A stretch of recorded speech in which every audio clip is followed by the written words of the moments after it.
If someone had told me that letting my son move back home would end with me sleeping on a pull-out couch while his Great Dane claimed my master bedroom, I would have changed the locks and thrown away the key. But there I was at 3 a.m., listening to Rex snoring in what used to be my sanctuary, while my own family treated me like an unwelcome guest in the house I'd been paying for since 1987. The moment I realized they'd installed a doggy door in my bedroom wall without asking, I knew this wasn't about helping family anymore. This was about taking everything I'd worked for and calling it love. Before we jump back in, tell us where you're tuning from, and if this story touches you, make sure you're subscribed, because tomorrow I've saved something extra special for you. My name is Flossie Reed, and I'm 71 years old. Last Tuesday morning, I woke up on a fold-out couch in what used to be my own living room because my son decided his dog needed my bedroom more than I did. What happened next? Well, let's just say some lessons in respect have to be taught the hard way. I should have seen it coming when Marcus first asked to move back in. He was 45, recently divorced, and claimed he just needed a few months to get back on his feet. That was 8 months ago. What started as a temporary arrangement had slowly morphed into something I didn't recognize. My quiet mornings became his loud phone calls. My evening news became his video games. My peaceful dinners became his complaints about everything from the water pressure to the brand of coffee I bought. But the real shift happened when he brought Rex home 3 weeks ago. 160 pounds of slobbering, tail-wagging chaos that Marcus introduced as his emotional support animal. I'd always been a cat person, partial to quiet creatures that minded their own business. Rex was the opposite of quiet. He barked at every car, every neighbor, every shadow that dared cross our property line. More importantly, he was massive, and my little 2-bedroom ranch suddenly felt like a dollhouse trying to contain a small horse. The first night, Marcus set up Rex's bed in the living room. Fine, I thought, we could make it work. Animals need space too. But by the third night, Rex had somehow migrated to my bedroom. Marcus claimed the dog had separation anxiety and needed to sleep near someone. Since Marcus was staying in the guest bedroom, which he'd claimed was too small for both him and the dog, Rex naturally gravitated toward the master bedroom where I slept. I woke up that first morning with Rex's massive head on my pillow, his breath warming my face like a furnace. When I mentioned it to Marcus over breakfast, he just shrugged and said Rex was still adjusting. "Give it time," he said. "The dog will settle down once he feels secure." But Rex didn't settle down. He claimed more territory each day. First it was my bed, then my reading chair by the window, then the entire bedroom. Marcus installed a dog bed the size of a twin mattress right in the middle of my room, directly in front of my dresser. When I objected, Marcus looked at me like I was being selfish. "Mom, he's not hurting anything," Marcus said, barely looking up from his phone. "Besides, you're up most of the night anyway with your insomnia. At least Rex sleeps through the night." That comment stung more than it should have. Yes, I'd been having trouble sleeping since his father died 2 years ago. Yes, I wandered the house at night sometimes, missing the quiet conversations we used to have over late-night tea. But my insomnia didn't mean I'd forfeited my right to my own bedroom. It didn't mean I should be grateful for whatever space was left over after the dog got comfortable. The breaking point came last Monday night. I'd had a particularly difficult day dealing with insurance paperwork for my late husband's medical bills, and all I wanted was to retreat to my room, run a hot bath, and read a few chapters of the mystery novel I'd been saving. Instead, I found Rex sprawled across my entire bed, Marcus's gaming headset on my nightstand, and a half-eaten sandwich on my dresser. "Marcus," I called out, standing in the doorway. "Can you please move Rex? I'd like to go to bed." Marcus appeared in the hallway, controller still in his hand. "He's finally sleeping, Mom. Can't you just use the couch tonight? I'll move him tomorrow." I stared at my son, this man I'd raised, who was asking me to sleep on the couch in my own house so his dog could have my bed. "This is my bedroom. Marcus, I've slept in this bed for 34 years. And you'll sleep in it tomorrow," he said, already turning back toward the guest room. "One night on the couch won't kill you." But it wasn't one night. When I woke up Tuesday morning on that fold-out couch, my back screaming and my neck stiff as a board, I found Rex still in my bed, and Marcus already gone for the day. There was a note on the kitchen counter written in his sloppy handwriting. Took Rex to the vet for his shots. Back tonight. There's sandwich meat in the fridge if you get hungry. No apology. No acknowledgement that he'd essentially evicted me from my own room. Just instructions about lunch meat, like I was a house guest. He barely tolerated. I spent that day moving like a stranger through my own home. Every room felt different, claimed by someone else's presence. The guest bathroom had Marcus's shaving cream and cologne cluttering the counter. The kitchen had Rex's food and water bowls taking up half the floor space. The living room had been rearranged to accommodate the dog's bed. My reading chair pushed into a corner to make room for Marcus's gaming setup. When had I become the visitor in my own house? That evening, when Marcus returned with Rex, I was waiting in the kitchen with my hands folded on the table. I'd spent the afternoon thinking, and I was ready for a calm, mature conversation about boundaries and respect. We need to talk about the sleeping arrangements, I began. Marcus set Rex's leash on the counter and opened the refrigerator, without looking at me. What about them? I slept on the couch last night, because you said Rex needed the bed. I'm 71 years old, Marcus. I can't keep sleeping on a fold-out couch. He pulled out a beer and popped it open. So what do you want me to do? Rex gets anxious when he's alone. He's been through a lot with the divorce and everything. He's a dog, Marcus. He's family, Marcus snapped. And he needs stability right now. We all do. I watched my son drink his beer and stare out the window like I was bothering him with trivial complaints. This was the same boy I'd driven to soccer practice every Saturday for 6 years. The same boy I'd helped with homework and heartbreaks and job interviews. Now he was treating me like an inconvenience, because I wanted to sleep in my own bed. Fine, I said quietly. If Rex needs the master bedroom, maybe we should think about other arrangements. Marcus turned around, eyebrows raised. What kind of arrangements? Maybe it's time for you to find your own place. You said you just needed a few months to get back on your feet. It's been 8 months. His expression shifted from surprise to something harder. Are you kicking me out? I'm asking you to respect my space. If you can't do that, then maybe this arrangement isn't working. Marcus set his beer down hard on the counter. Unbelievable. I'm going through the worst time of my life, and you want to throw me out because of where a dog sleeps. This isn't about the dog, I said, though we both knew it was. This is about feeling like a guest in my own home. Well, maybe that's because you're acting like one, Marcus said. Ever since Dad died, you've been walking around here like you're afraid to take up space. Rex isn't the problem. You are. The words hit me like a slap. I sat there staring at him. This man who looked like my son but sounded like a stranger. Someone who could look at my grief and call it weakness. Someone who could take my kindness and twist it into something shameful. Get out, I said quietly. What? Get out of my house. Tonight, Marcus laughed. But it wasn't a happy sound. You're being dramatic. We'll figure something out tomorrow when you're thinking clearly. I am thinking clearly, I said, standing up. Clearer than I have in months. I want you and Rex out of my house by tomorrow evening, and if I don't, I looked at him for a long moment.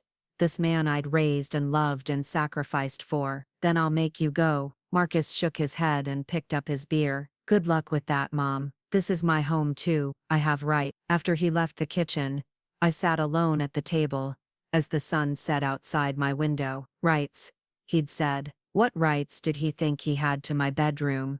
My peace, my space. I'd given him 8 months of free rent, free food, and unlimited patience. In return, he'd given me a fold-out couch and a lecture about taking up space. That night, I slept on the couch again, but this time it felt different. Not like defeat, but like the last night of something that was ending. I lay there listening to Rex snore in my bedroom, and Marcus's video games in the guest room, and I made a decision. If Marcus thought he had rights to my house, it was time he learned exactly whose name was on the deed. And if he wanted to treat me like a stranger in my own home, then maybe it was time I started acting like one, a stranger, with a very good lawyer. The next morning, I woke up before dawn with a clarity I hadn't felt in months. My back ached from another night on the fold-out couch, but my mind was sharp and focused. I made coffee in the quiet kitchen, Preparing and narrating this story took us a lot of time. So if you are enjoying it, subscribe to our channel. It means a lot to us.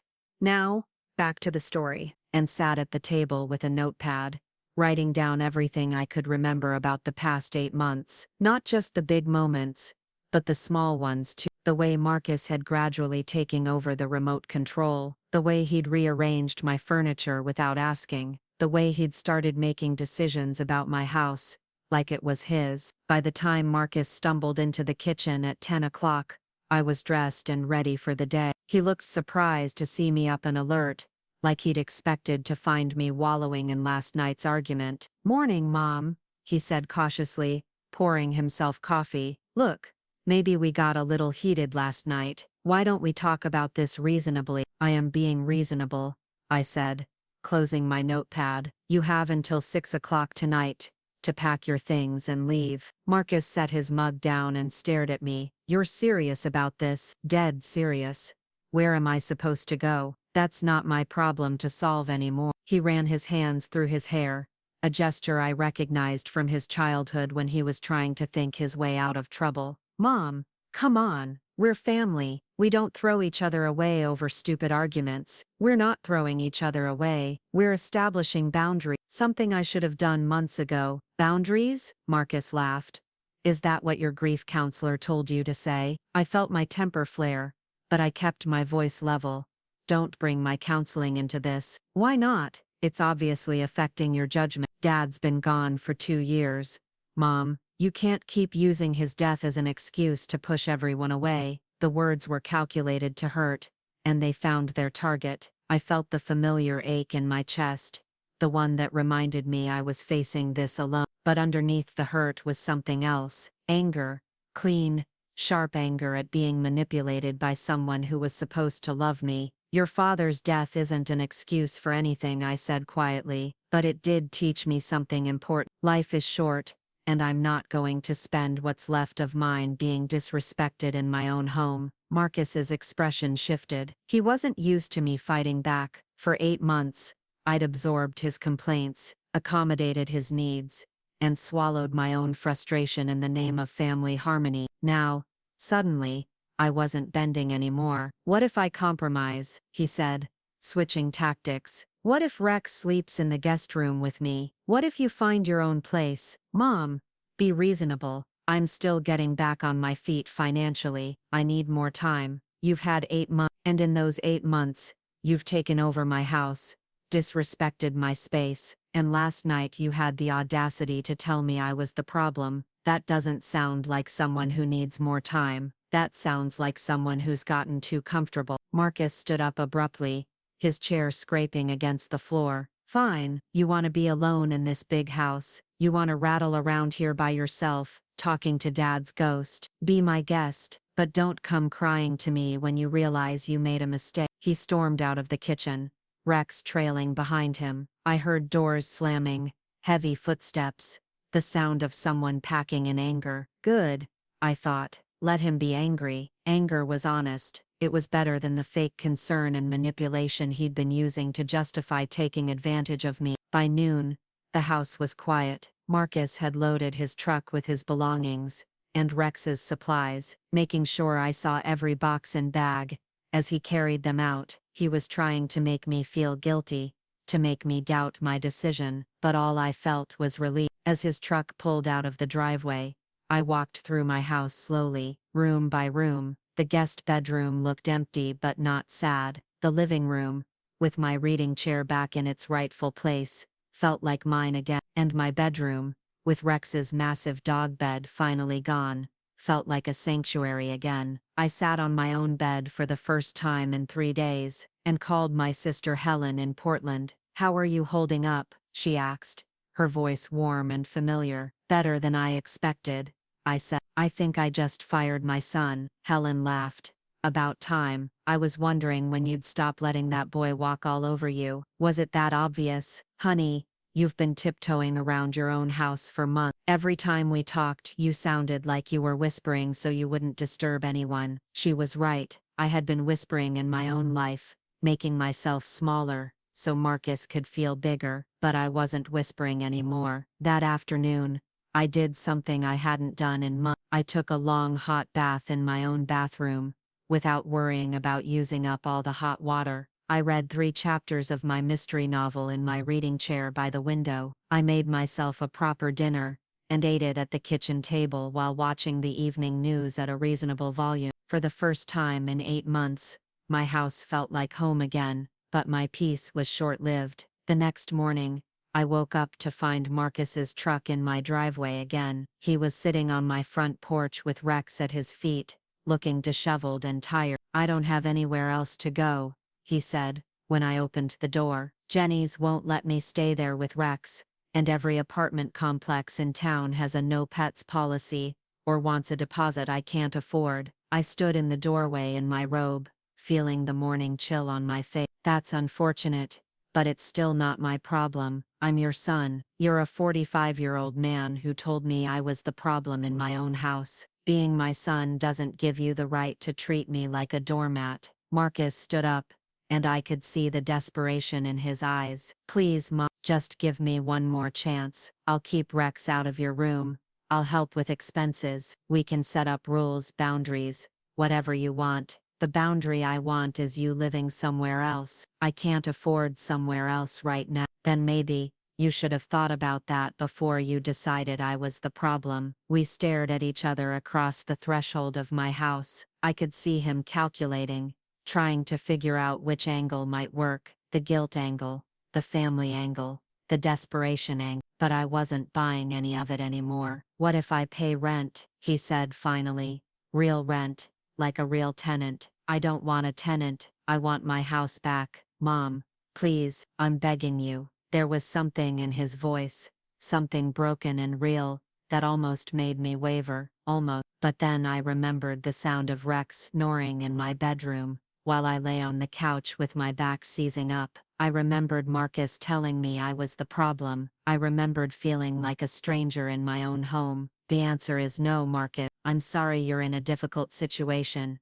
but you're going to have to figure it out without using my house as a safety net." I started to close the door, but Marcus put his hand against it. "You can't just abandon me." "I'm not abandoning you. I'm setting a boundary. There's a difference." What would Dad say about this? The question hit me like a punch to the stomach. Marcus knew exactly what he was doing, using my grief as a weapon. But this time, instead of crumbling, I felt something harden inside me. "Your father would say that respect works both ways," I said quietly, "and he'd be ashamed of the way you've been treating me." Marcus stepped back like I'd slapped him. Maybe I had, in a way. "Sometimes the truth hits like a slap. I'll give you 10 minutes to get your things off my porch," I said. "After that, I'm calling the police for trespassing." "You wouldn't try me." I closed the door and locked it, my hands shaking slightly. Through the window I watched Marcus load Rex back into his truck. He sat there for a long time,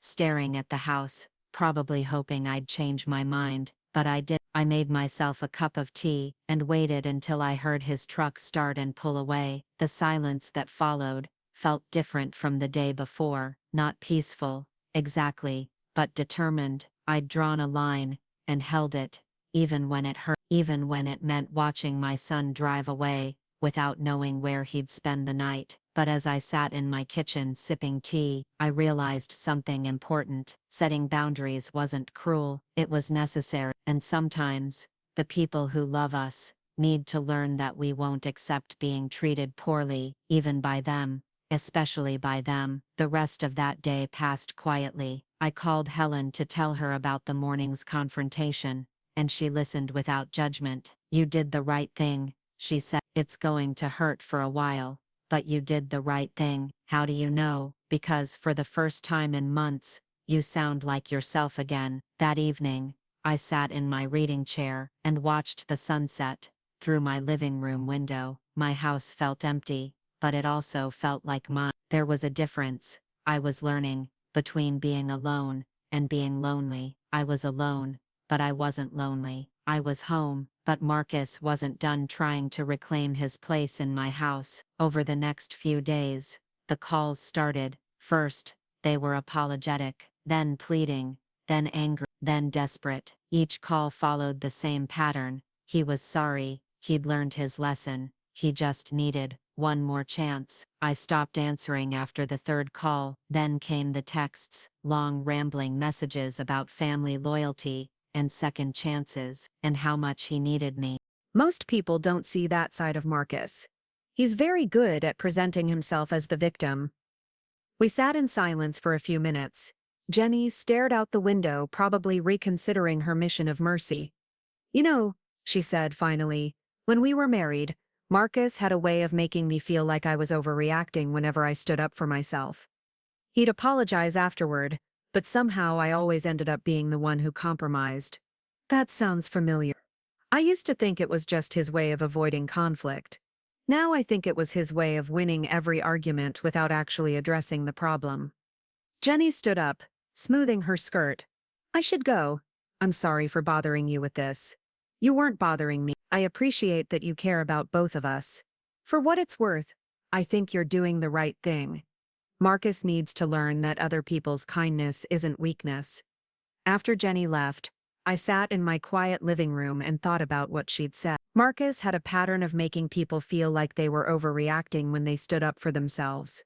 He'd done it to Jenny during their marriage, and he'd been doing it to me for months. The only difference was that I'd finally stopped falling for it. That night, I slept peacefully in my own bed for the first time in weeks. No snoring dog, no gaming sounds from the next room, no walking on eggshells in my own house. Just quiet, blessed quiet. But Marcus still wasn't done. The next morning, I found him sitting on my front porch again, but this time he wasn't alone. My sister Helen was with him, and she looked uncomfortable. "Helen," I said, opening the door. "What are you doing here?" "Marcus called me," He asked me to drive down from Portland to help you two work things out." I looked at my sister, who'd driven 4 hours at the request of my son, and felt a familiar surge of anger. Marcus was using everyone in my life as ammunition in his campaign to get back into my house. "That was thoughtful of you to come," I said, "but unnecessary."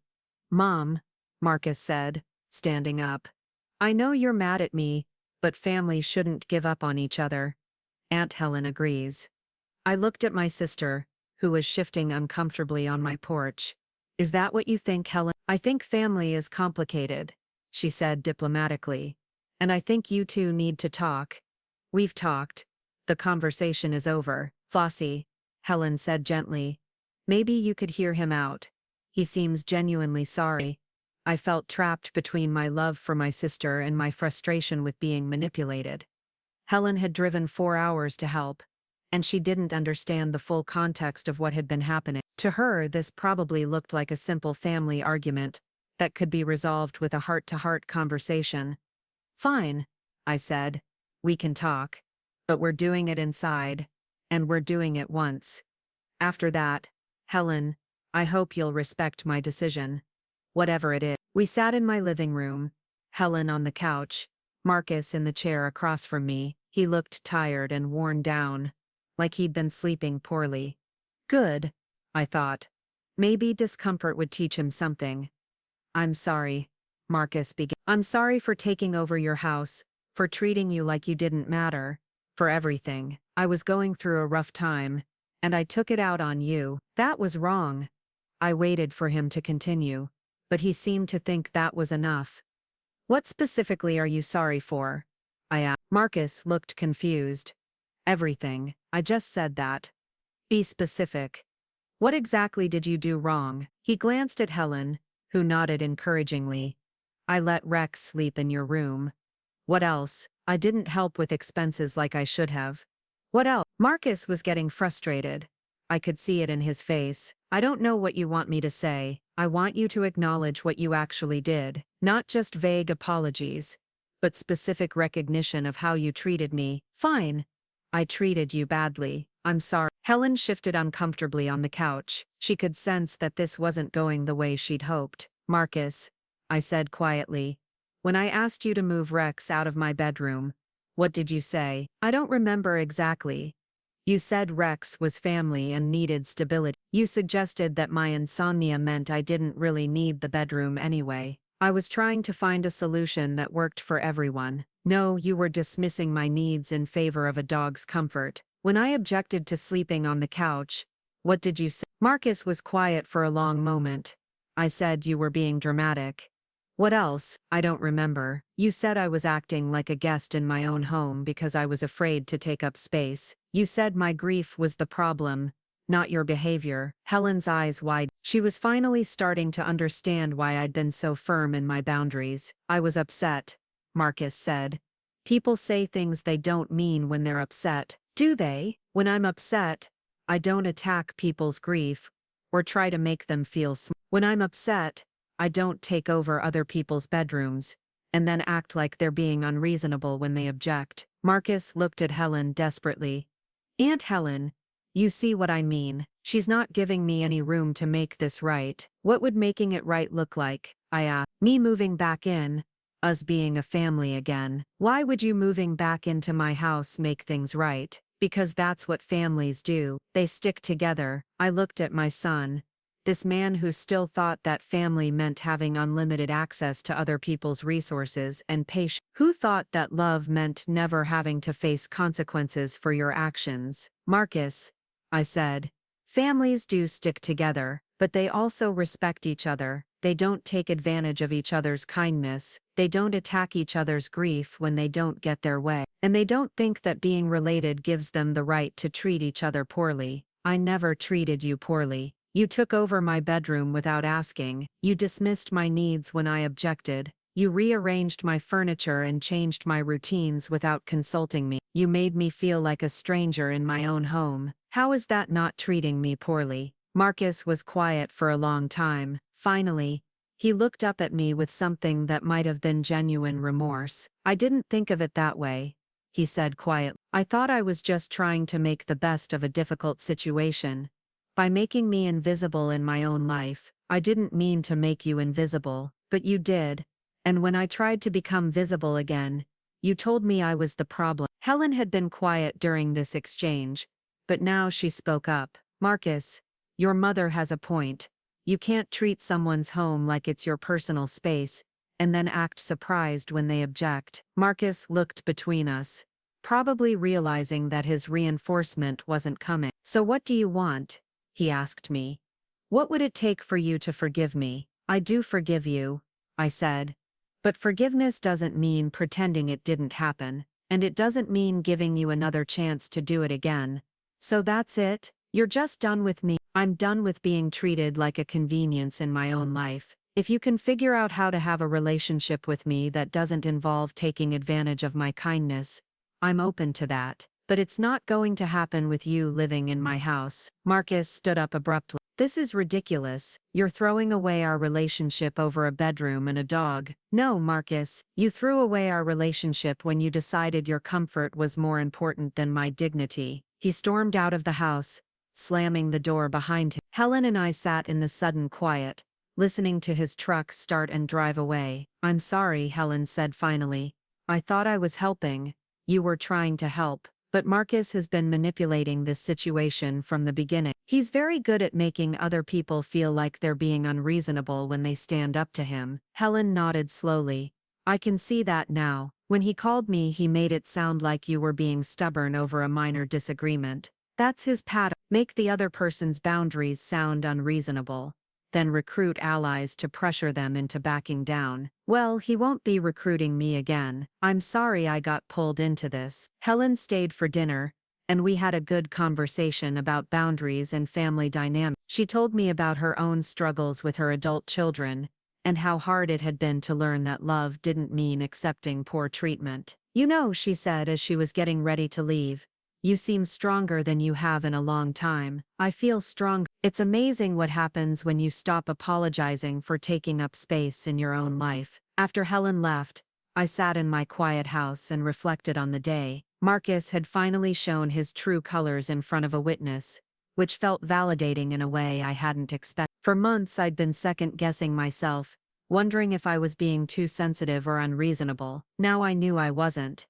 But I also knew this wasn't over. Marcus was persistent, and he still believed he could find the right combination of pressure and manipulation to get what he wanted. He'd proven that by involving Helen, and I suspected there would be other attempts. I was right. Over the next week, Marcus tried several more approaches. He had his friend Dave call me to vouch for his character. He sent flowers with a note about how much he missed. He even had my grandchildren, his kids with Jenny, called to ask when they could visit Grandma again. That last one was the hardest to handle. Sarah and Jake were 12 and 14, and they didn't understand why their father couldn't live with me anymore. They just knew they couldn't come over as often because their dad was staying in a motel. "Grandma," Sarah said during one of these calls, "Daddy says you're mad at him. Can't you just forgive him?" My heart ached for these kids who were caught in the middle of adult problems they couldn't understand. "I'm not mad at your daddy, sweetheart," I said. "Sometimes adults have to make difficult decisions about how they want to live. Your daddy and I are figuring out how to have a good relationship while living in different places. But why can't he just live with you? The house is big enough." How do you explain to a child that their father spent 8 months treating their grandmother like an inconvenience? How do you tell them that forgiveness doesn't always mean pretending nothing happened? "Sometimes people need their own space to be happy," I said. "That doesn't mean we don't love each other." After I hung up from talking to Sarah, I sat in my kitchen feeling the weight of the situation in a new way. It was one thing to set boundaries with Marcus, but seeing how it affected my grandchildren made everything more complicated. They didn't deserve to be caught in the middle of this mess, but I also couldn't let guilt about their confusion drive me back into accepting unacceptable treatment. I called Jenny that evening to talk about the kids and how to handle their questions. "I don't want them to think this is their fault," I told her, "but I also don't want to badmouth Marcus to them." "You're handling it perfectly," Jenny said. "I've been trying to explain it in age-appropriate ways. Sarah understands better than Jake, but they're both struggling with the change." "What has Marcus told them?" Jenny was quiet for a moment. "He's told them that you're going through a hard time since their grandfather died, and that you need space to figure things out." I felt a familiar flash of anger. Even now, Marcus was using my grief as an explanation for his own consequences, making it sound like this was about my emotional state rather than his behavior. "That's not accurate," I said carefully. "I know, but it's easier for them to understand than the real situation. They don't need to know that their father was treating you poorly." Jenny was right, of course. The children didn't need the details of their father's selfishness, but it frustrated me that Marcus got to maintain his image as the caring son dealing with his difficult, grieving mother. "Jenny, can I ask you something?" "Of course. During your marriage, did Marcus ever make you feel like you were being unreasonable when you stood up for yourself?" Jenny sighed deeply.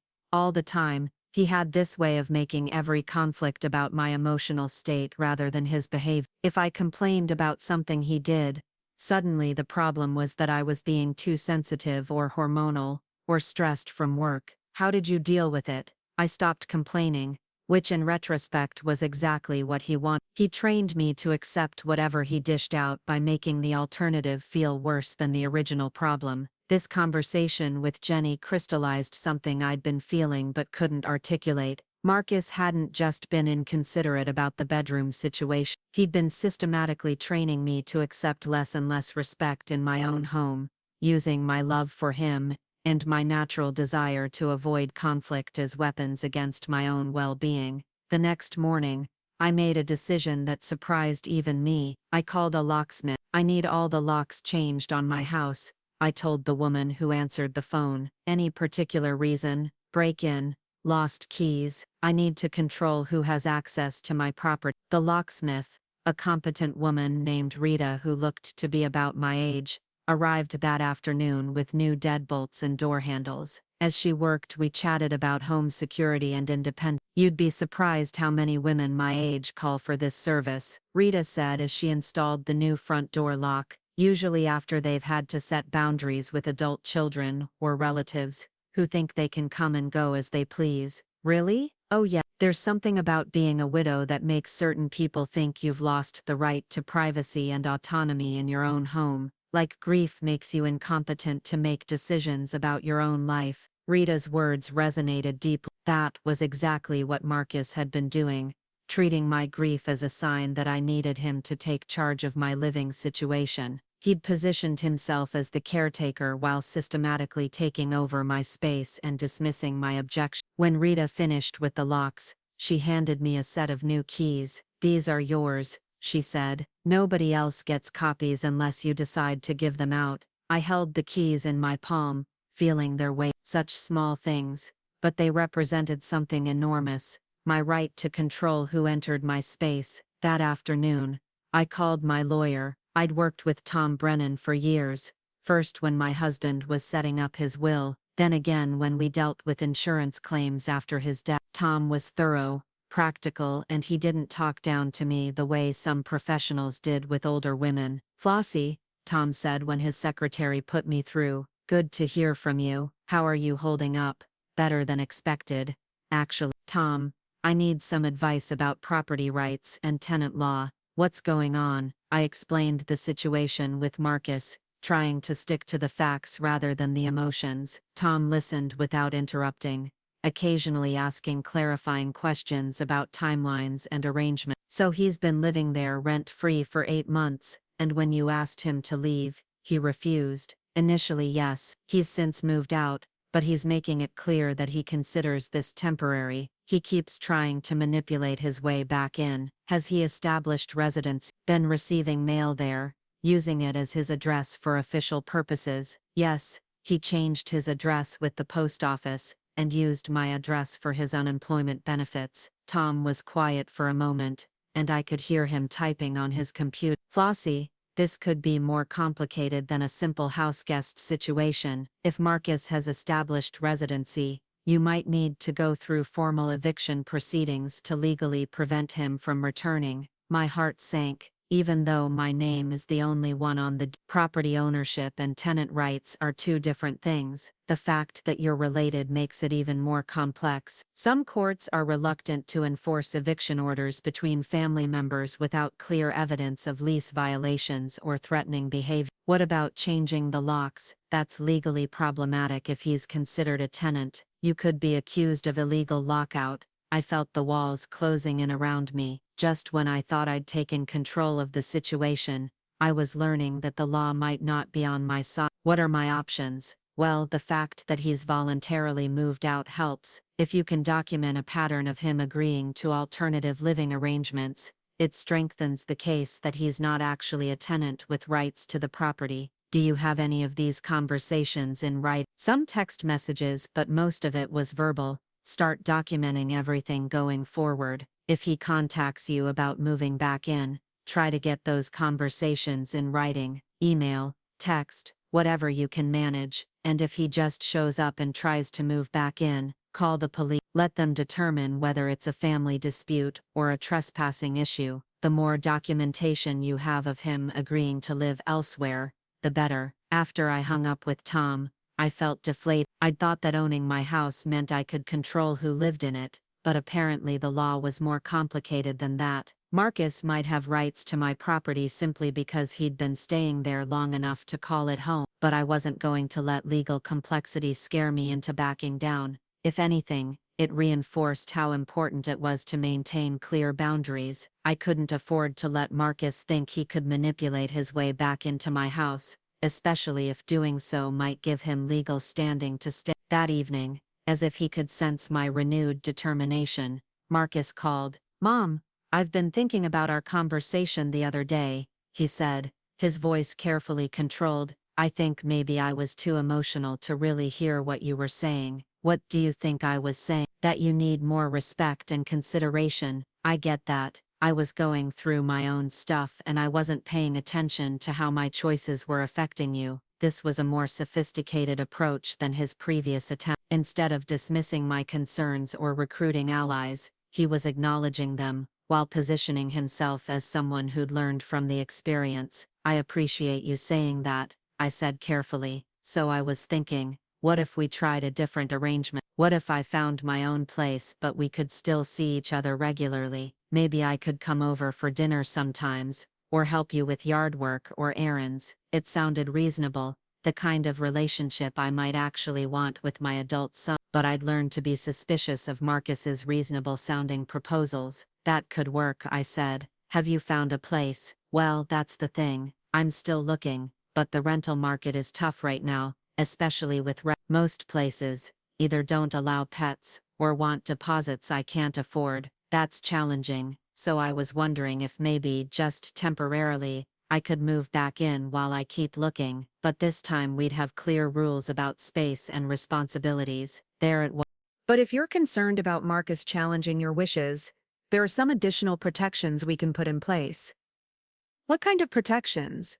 We could establish a living trust that specifies exactly how your property should be handled. We could also add language that explicitly disinherits anyone who contests the will or attempts to manipulate you regarding your property. Would that prevent Marcus from claiming he has rights to the house? It would make it much more difficult, especially if we document your current mental competency and your clear intention to maintain control over your property. We spent the next hour revising my estate documents and creating new protections. It felt strange to be taking legal action to protect myself from my own son, but it also felt necessary. "Tom," I said as we finished up, "do you think I'm being too harsh? Other people seem to think I should give Marcus another chance." Tom leaned back in his chair and studied me for a moment. "Flossie, I've been practicing law for 30 years, and I've seen a lot of family disputes over property and money. In my experience, the people who think you're being too harsh are usually the people who've never had to set boundaries with someone who refuses to respect them. But he's my son, and you're his mother. That relationship goes both ways. He owes you respect and consideration just as much as you owe him love and support." Tom's words stayed with me as I drove home. I'd been so focused on what I owed Marcus as his mother that I'd forgotten what he owed me as my son. That evening, I called Helen to tell her about the estate planning meeting. "Are you sure that's necessary?" she asked. "It seems like you're preparing for war. I'm preparing to protect myself." "There's a difference. But Marcus is family. Surely he wouldn't try to take your house." "Helen, a month ago I would have said Marcus would never treat me like a stranger in my own home. I've learned not to assume what he will and won't do." Helen was quiet for a moment. "I suppose you're right. I just hate to see families torn apart over property." This family wasn't torn apart over property. It was torn apart when Marcus decided his comfort was more important than my dignity. After we hung up, I realized that Helen, like many people, was focusing on the wrong thing. She saw this as a property dispute, but it was really about respect and boundaries. The house was just the battleground where a much deeper conflict was playing out. 2 days later, I got a call from an unknown number. When I answered, a woman's voice asked for Flossie Reed. "This is Mrs. Reed. This is Sandra Williams from Pacific Property Management. I understand you have a son who's looking for pet-friendly rental housing." I felt my stomach drop. "I'm sorry."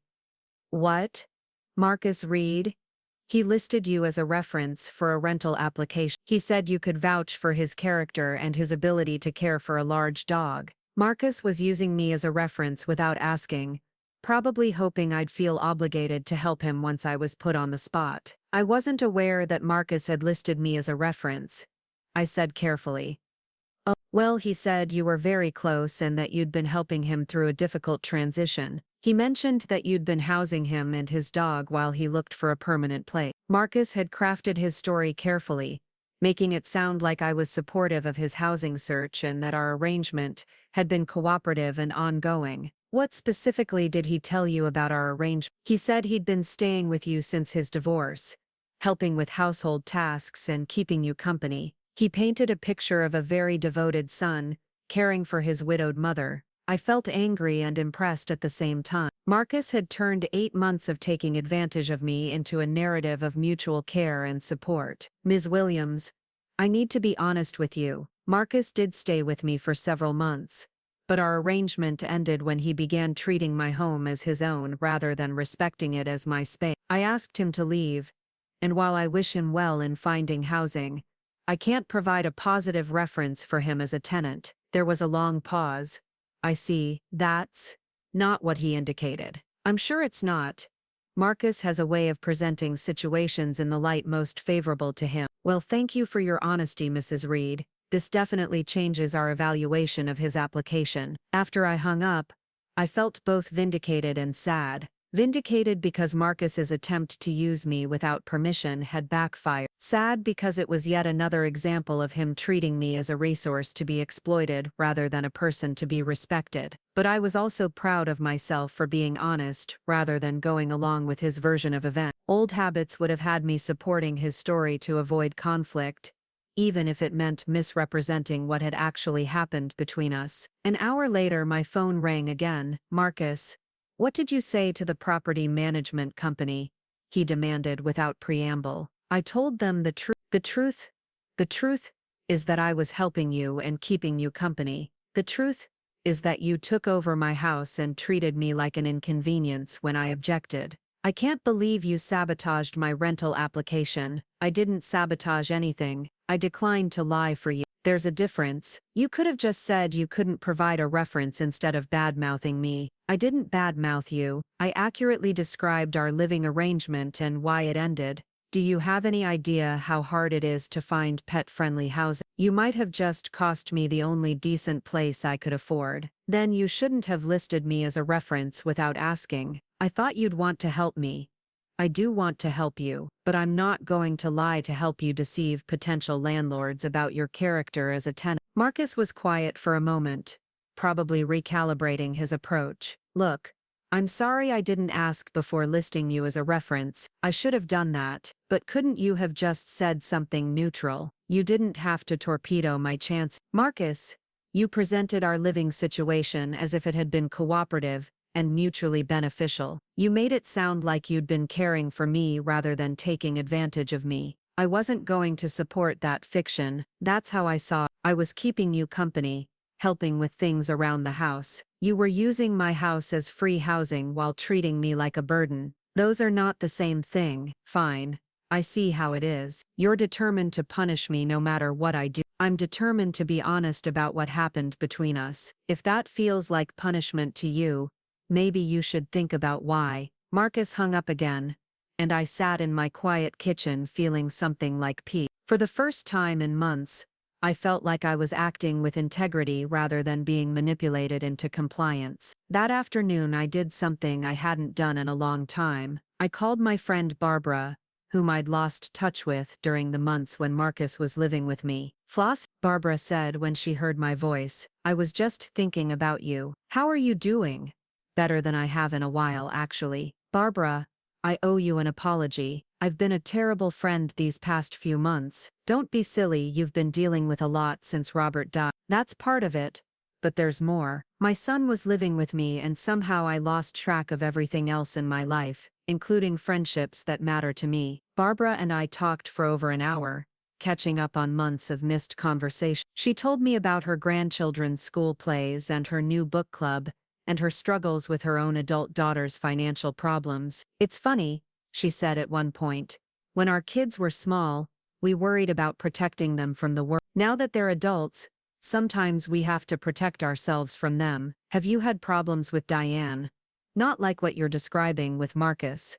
But yes, she has a way of making her financial emergencies into my obligation. I've had to learn to say no without feeling guilty about it." "How did you learn that?" "Practice. Mostly, and realizing that helping her avoid consequences wasn't actually helping her grow up." After we hung up, I realized how isolated I'd become during Marcus's stay. I'd stopped calling friends, stopped making plans, stopped doing things that brought me joy. I'd shrunk my life to accommodate his presence, and he'd filled the space I'd made for him while giving nothing back. But that was changing. With Marcus out of my house, I was reconnecting with the parts of myself that had been dormant. I was remembering what it felt like to move freely through my own space, to make decisions without considering how they'd affect someone else's comfort, to have conversations that weren't centered around managing conflict or avoiding confrontation. That weekend, I did something I hadn't done in months. I invited Barbara over for lunch. We sat in my garden eating sandwiches and talking about books and politics and the small pleasures of daily life. It felt luxurious to have a conversation that wasn't about family drama, or boundary setting, or protecting myself from manipulation. "Your house feels different," Barbara said, as we were cleaning up. "More peaceful." It is more peaceful. It's amazing how much space opens up when you're not walking on eggshells in your own home. Are you doing okay though? Living alone?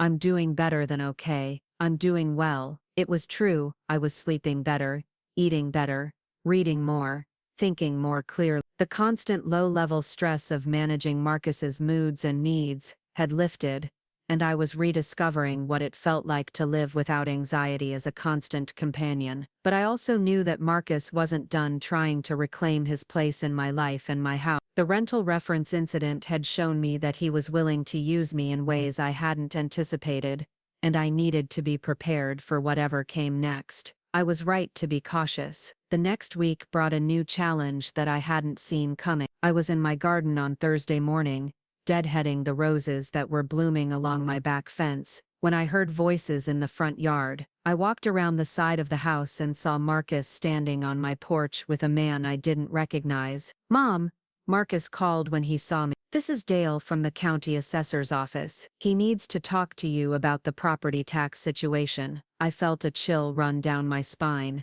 Marcus was standing on my porch with an official-looking stranger, presenting himself as still connected to my property in some way. "I wasn't expecting anyone from the assessor's office," I said, walking toward them. Dale, a thin man in his 50s, wearing a polo shirt and khakis, smiled politely. "Mrs. Reed, I'm sorry to bother you. Your son contacted us about some discrepancies in the property tax records for this address." "What kind of discrepancies?" "Well, according to Mr. Reed, there have been some changes to the household composition that might affect the property tax calculation. He mentioned that he'd been living here as a caregiver and wanted to make sure the homestead exemption was being applied correctly." I looked at Marcus, who was studying his shoes with exaggerated innocence. He'd contacted the county about my property taxes, presenting himself as someone with standing to inquire about my financial affairs. "I handle my own property taxes,"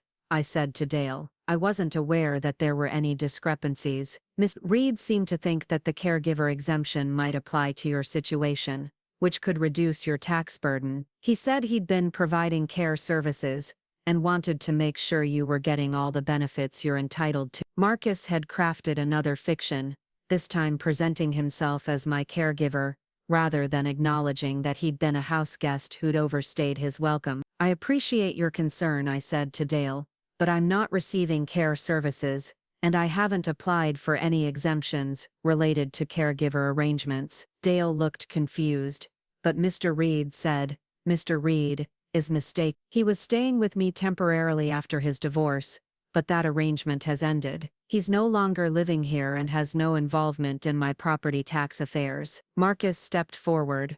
"Mom, I was just trying to help. I thought you might qualify for some tax relief by contacting county officials without my knowledge or permission." Dale was clearly uncomfortable with the family tension he'd walked into. "Perhaps I should come back another time, when you've had a chance to discuss this privately." "That won't be necessary," I said. "There's nothing to discuss. My property taxes are current and correctly calculated." After Dale left, I turned to Marcus. "What exactly did you think you were accomplishing with that?" "I was trying to help you save money on taxes. There are benefits available for seniors that you might not know about. So you contacted the county and presented yourself as my caregiver without asking me first." "I didn't present myself as anything. I just asked some questions about exemption." "Dale seemed to think you were living here as my caregiver." Marcus shrugged. "I might have mentioned that I'd been helping out around the house." "Marcus, you contacted government officials about my private financial affairs and misrepresented your relationship to this property." "That's not helping. That's interfering.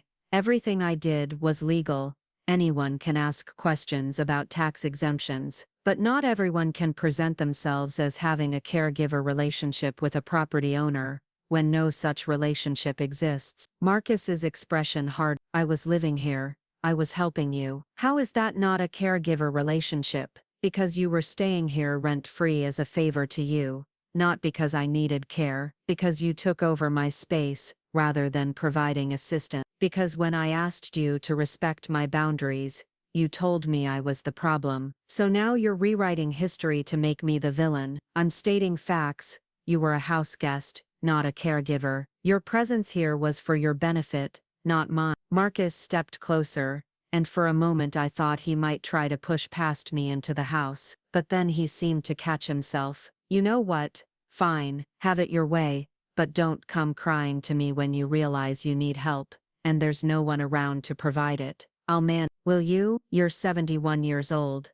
living alone in a big house. What happens when you can't handle the maintenance? What happens when you get sick? What happens when you fall down the stairs and there's no one here to help you? The threat was subtle but clear. Marcus was painting a picture of me as vulnerable and dependent, implying that rejecting his help was dangerous and short-sighted. I'll cross those bridges when I come to them, with help from people who respect my autonomy and don't try to take over my life. Good luck finding those people. After Marcus left, I called Tom Brennan to report the incident with the county assessor. He's escalating, Tom said after I described what had happened. Contacting government officials about your property suggests he's looking for ways to establish some kind of legal connection to your house. What kind of connection? If he could establish that he'd been providing care services, he might try to claim that he has some right to continue living there, or he might try to argue that you're not competent to manage your own affairs. My blood ran cold. Could he do that? It would be difficult, especially since you're clearly competent and managing your affairs well, but it shows that he's thinking strategically about ways to regain access to your property. What should I do? Document everything. Keep records of these contacts, especially instances where he misrepresents his relationship to you or your property. If he escalates further, we might need to consider a restraining order. A restraining order against my own son? It's not about punishing him, Flossie. It's about protecting your right to live peacefully in your own home without interference. That evening, I sat in my quiet house, thinking about how much my life had changed in just a few weeks. A month ago, I'd been sleeping on a fold-out couch to accommodate a dog. Now I was considering legal action to prevent my son from manipulating government officials about my property. But I wasn't sorry. For the first time in months, I felt like I was living my own life rather than managing someone else's. I was making decisions based on my own needs and values, rather than trying to avoid conflict or keep someone else happy. I was learning that setting boundaries wasn't cruel, it was necessary. And sometimes, the people who claim to love us need to learn that love doesn't give them unlimited access to our resources, our space, or our peace of mind. 3 days after the incident with the county assessor, I discovered Marcus had taken his campaign to a new level. I was checking my mail when I found an envelope from Elder Care Services of Oregon, a state agency I'd never contacted. Inside was a letter informing me that someone had filed a wellness check request for my address, expressing concerns about my ability to care for myself safely. The letter was professional and polite, but the implications were terrifying. Someone had contacted the state and suggested I might be suffering from cognitive decline or living in unsafe conditions. The letter requested permission to schedule a home visit to assess my living situation and determine if I needed assistance. I didn't have to guess who had made the report. My hands shook as I read the letter a second time. Marcus had escalated from manipulating rental references and tax assessors to involving state agencies in questioning my competency. This wasn't just about getting back into my house anymore. This was about undermining my fundamental right to make decisions about my own life. I called Tom Brennan immediately.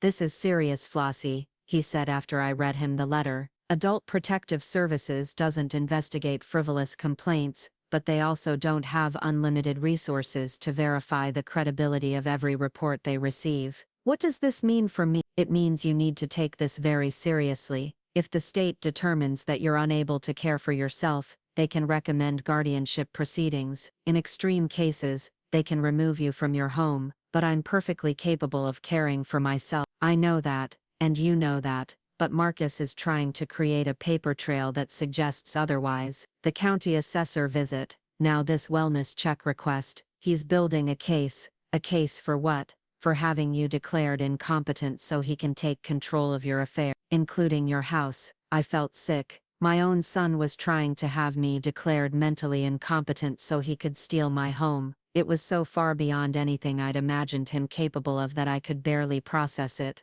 "What do I do about the wellness check?" cooperate fully. Let them visit, show them that your house is clean and safe, demonstrate that you're managing your affairs competently, but also document everything. Take photos of your house, gather financial records that show you're handling your bills appropriately, and ask your doctor for a letter confirming your mental competency. Should I tell them that I think my son filed the report? Not unless they ask directly. There's a difference. I'm your son. I have a right to be concerned about your welfare. You have a right to be concerned. You don't have a right to weaponize state agencies against me when I make decisions you don't like. Marcus pushed past me into my living room. Before I could stop him, Rex trotted in behind him, immediately making himself at home on my carpet. Marcus, I didn't invite you in. I'd like you to leave. We need to talk, really talk, without lawyers and investigators and all this other nonsense you've dragged into our family. I didn't drag anything into our family.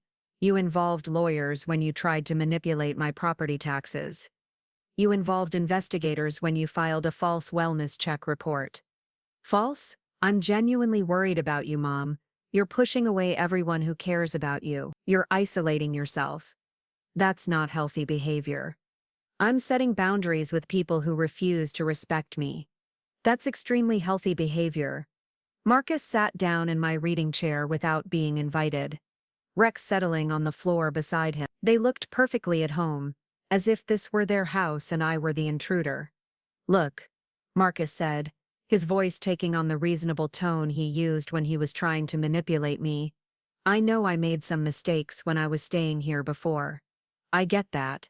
But we can work things out. We're family. We worked things out. You agreed to live somewhere else. I agreed under duress. You threatened to kick me out if I didn't comply with your demands. I asked you to respect my space in my own house. When you refused, I asked you to leave. Those weren't reasonable requests. It wasn't reasonable to ask you not to take over my bedroom. It wasn't reasonable to expect me to keep a large dog in a tiny guest room. We were back to the same argument we'd been having for weeks. Marcus still didn't understand why his comfort wasn't more important than my autonomy. He still couldn't grasp that being my son didn't give him the right to reorganize my life around his needs.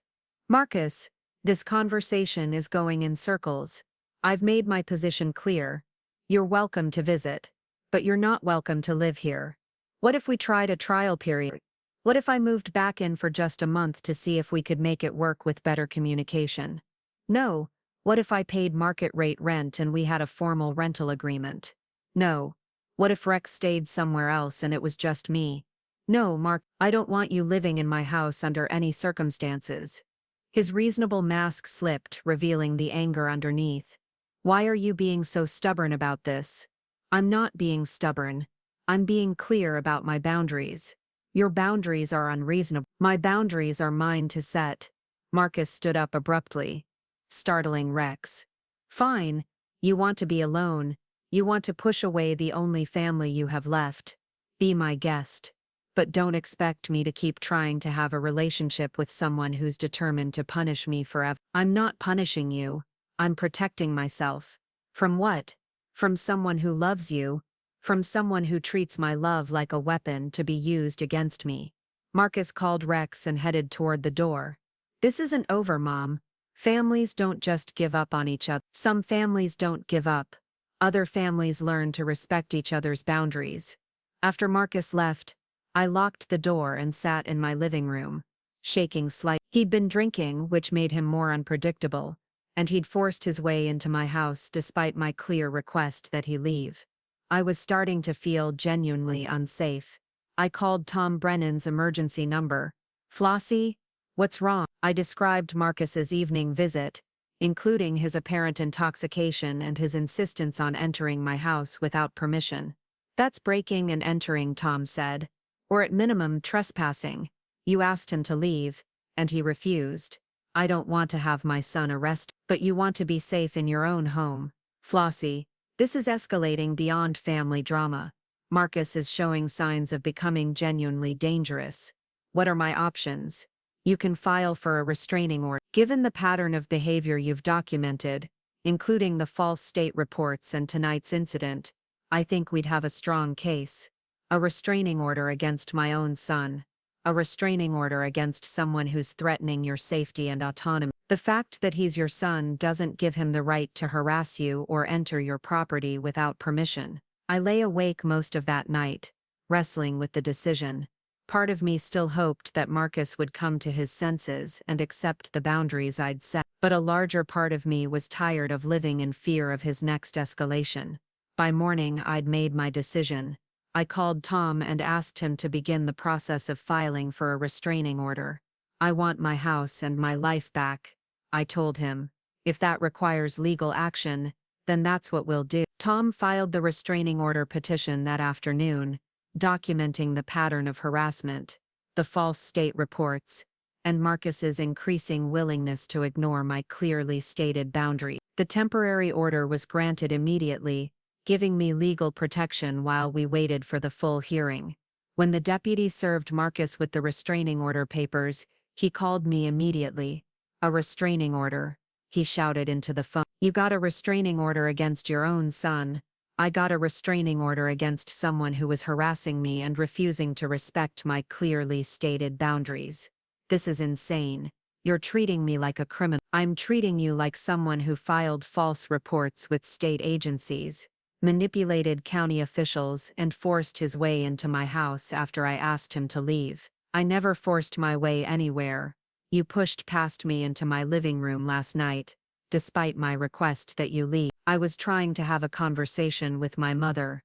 You were trying to intimidate me into letting you move back into my house." Marcus was quiet for a moment, probably realizing that everything he said was creating more evidence for the restraining order here. "This is going to destroy our relationship forever," he said finally. "No, Marcus, your behavior is what destroyed our relationship.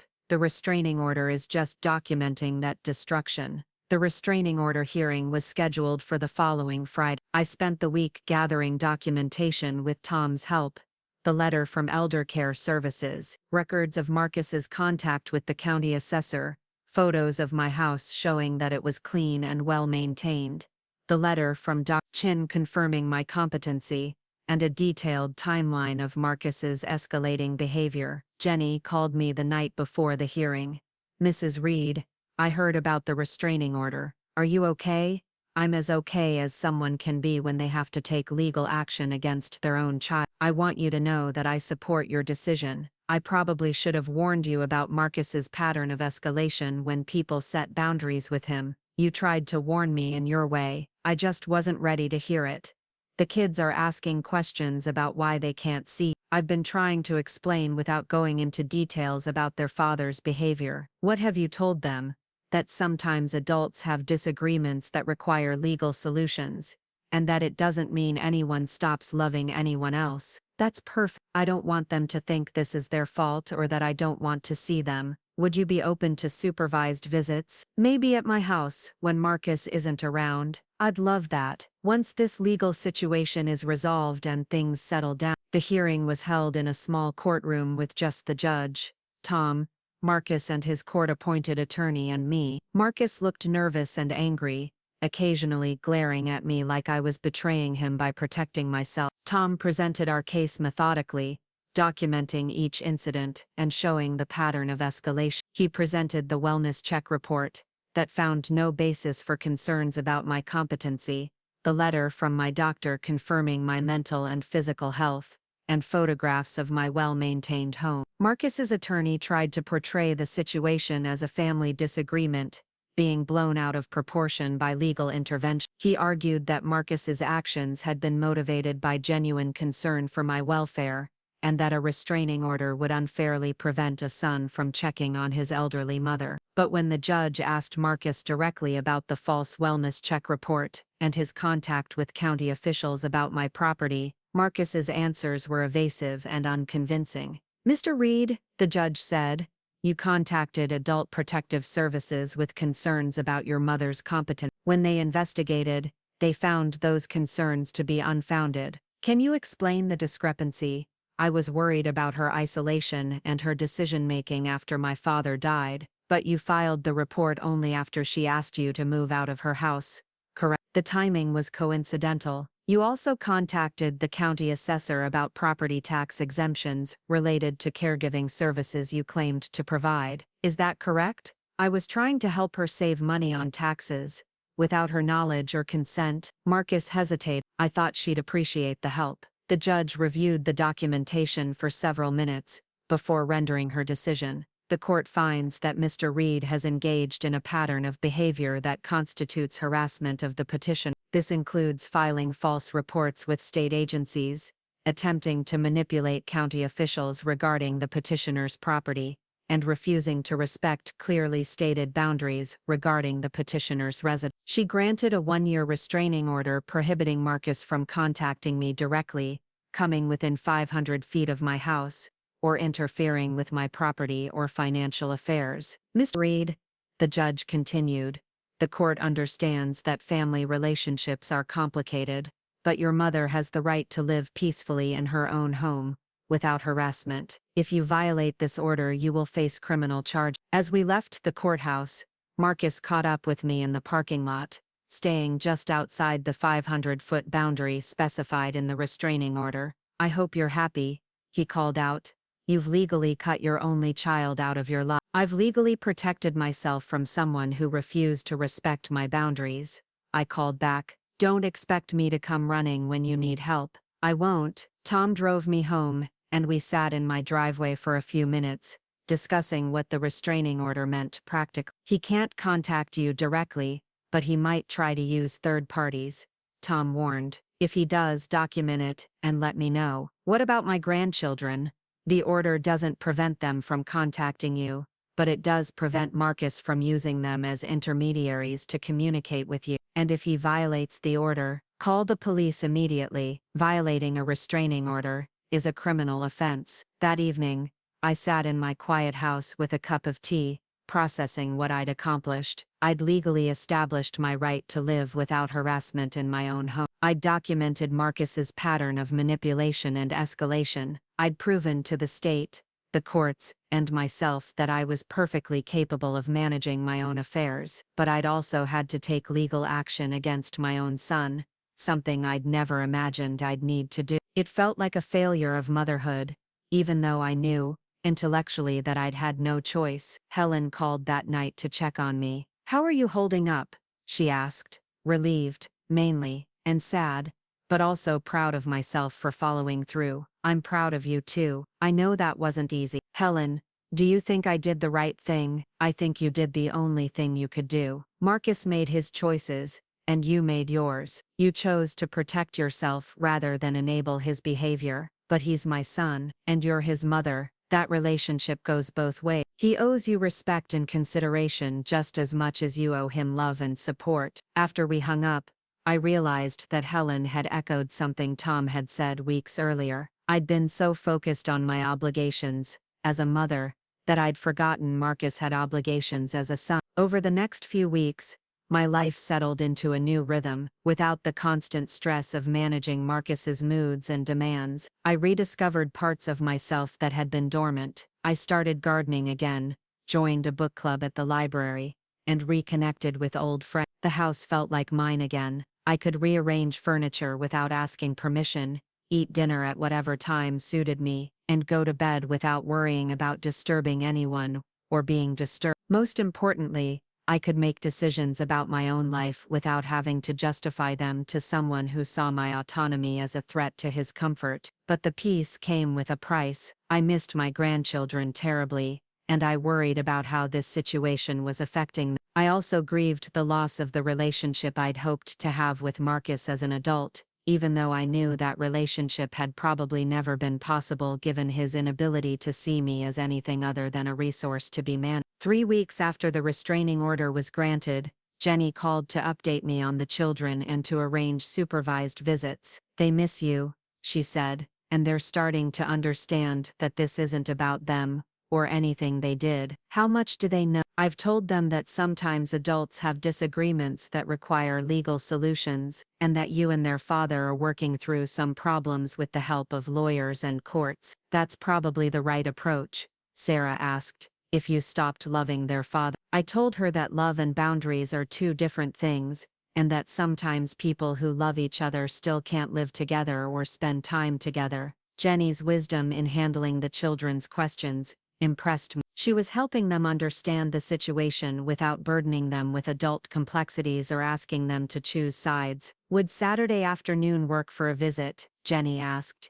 "You could come to my house, or I could bring them to a neutral location. I'd love to see them. Your house is fine, or we could meet at the park." "Let's do the park. The kids will enjoy being outside, and it'll feel more natural than sitting around my living room trying to make conversation." Saturday afternoon at the park was both wonderful and heartbreaking. Sarah and Jake were excited to see me, full of stories about school and friends and their various activities, but I could also see the confusion in their eyes, the questions they didn't know how to ask about why their grandmother and father couldn't be in the same place anymore. "Grandma," Jake said as we sat on a bench watching Sarah navigate the monkey bars, "are you and Dad ever going to be friends again?" It was the question I'd been dreading and the one I knew I had to answer honestly. "I don't know, sweetheart. Sometimes people who love each other have disagreements that are very hard to solve. Mom says you're working with lawyers to figure things out." "That's right. Sometimes grown-ups need help from other people to work through their problems." "Are you mad at Dad?" I thought carefully about how to answer. I didn't want to burden Jake with adult complexities, but I also didn't want to lie to him. "I'm not angry with your father, but I am disappointed in some of the choices he's made. And sometimes when people make choices that hurt other people, it takes time to figure out how to be around each other again." Jake nodded like this made sense to him, and I was grateful for his acceptance of an explanation that barely scratched the surface of what had really happened. After the visit, Jenny and I talked while the kids played on the swings. "How are you doing, really?" she asked. "Better than I expected. The restraining order has given me space to remember who I am when I'm not managing someone else's emotions." "And Marcus? I don't know. I hope he's getting the help he needs to understand why his behavior was unacceptable, but that's not my responsibility anymore. He's been staying with his friend Dave, but I don't think it's working out well. Dave has rules about pets, and Marcus is struggling with having to follow someone else's boundaries." The irony wasn't lost on me. Marcus was learning what it felt like to live in someone else's space with restrictions on his behavior, but apparently he still didn't understand why I'd found his takeover of my house unacceptable. "Jenny, can I ask you something?" "Of course. During your marriage, did Marcus ever acknowledge when his behavior hurt you? Not just apologize for your being upset, but actually take responsibility for specific actions?" Jenny was quiet for a long moment, watching her children play. "No," she said finally. "He would apologize for misunderstandings or for my being sensitive, but he never acknowledged that his behavior itself was wrong. He had a way of making every conflict about my reaction rather than his actions." "That's been my experience too. I think that's why the marriage ended. Ultimately, I got tired of being responsible for managing his impact on other people while he took no responsibility for moderating his behavior." This conversation with Jenny helped me understand something important about Marcus's pattern of relationship. He'd been using the same tactics with me that he'd used with her, dismissing other people's boundaries as oversensitivity, making his comfort more important than their autonomy, and deflecting responsibility for his behavior by focusing on other people's reaction. The difference was that Jenny had eventually divorced him, while I'd continued accepting poor treatment, because I was his mother, and thought that meant I owed him unlimited patience and accommodation. But I'd learned something important over the past few months. Being someone's mother doesn't mean accepting abuse. Love doesn't require tolerating disrespect, and family relationships that only work when one person sacrifices their dignity for the other person's comfort aren't actually loving relationships at all. As I drove home from the park that afternoon, I felt a sense of clarity I hadn't experienced in months. I'd protected my home, my autonomy, and my right to live without harassment. I'd maintained a relationship with my grandchildren, without compromising my boundaries with their father. And I'd proven to myself that I could handle difficult situations with strength and dignity. The restraining order would be in effect for a year,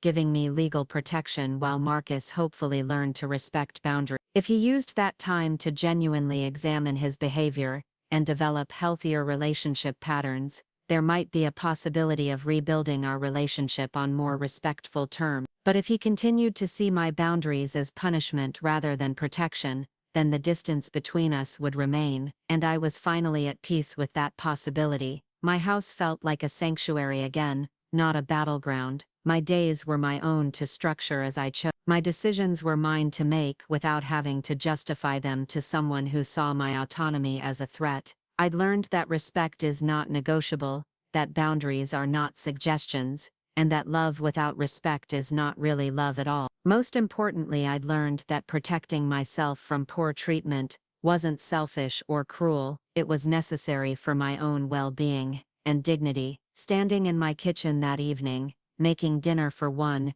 and enjoying the peaceful quiet of my own space, I realized something profound. I'd spent so much energy trying to maintain a relationship with someone who didn't respect me, that I'd forgotten what it felt like to simply live without conflict. Now I remembered, and I wasn't going back. 2 months into the restraining order period, I thought the worst was behind me. Marcus had been quiet, the legal boundaries were holding, and I'd settled into a routine that felt sustainable and peaceful. Then I got a call from my bank that changed everything. "Mrs. Reed, this is Janet from First National Security Services. We've flagged some unusual activity on your accounts that we need to discuss with you immediately." My stomach dropped. "What kind of activity?" "There have been several attempts to access your online banking using what appear to be legitimate credentials. The attempts originated from different IP addresses, which suggests someone may have obtained your login information." I felt cold all over.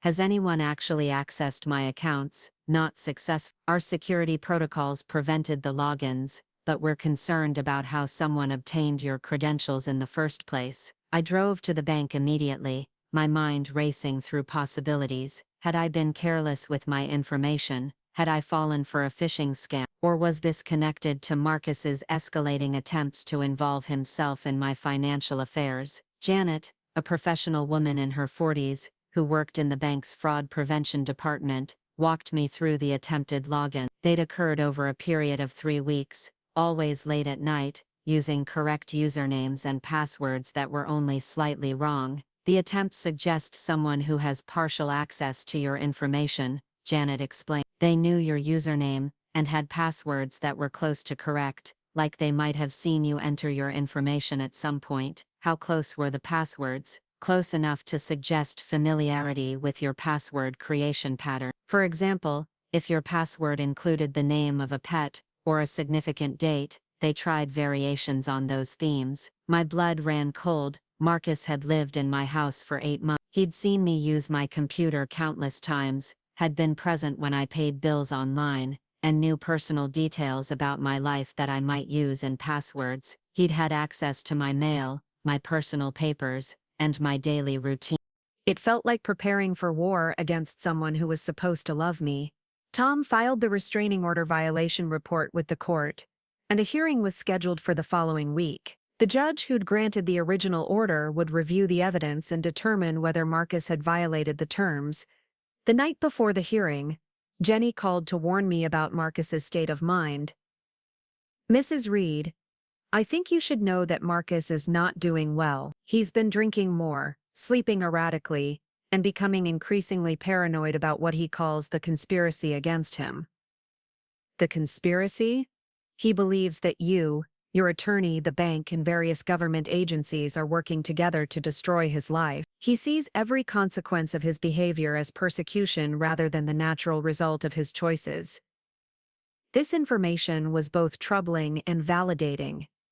It suggested that Marcus was becoming less stable, which could make him more dangerous, but it also confirmed that he wasn't taking responsibility for his behavior or learning from the consequences he'd faced.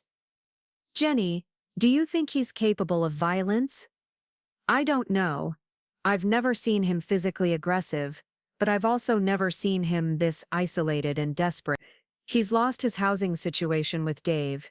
He's struggling to find work, and now he's facing potential criminal charges. People can become unpredictable when they feel cornered." "Where is he staying now?" "In his truck, mostly.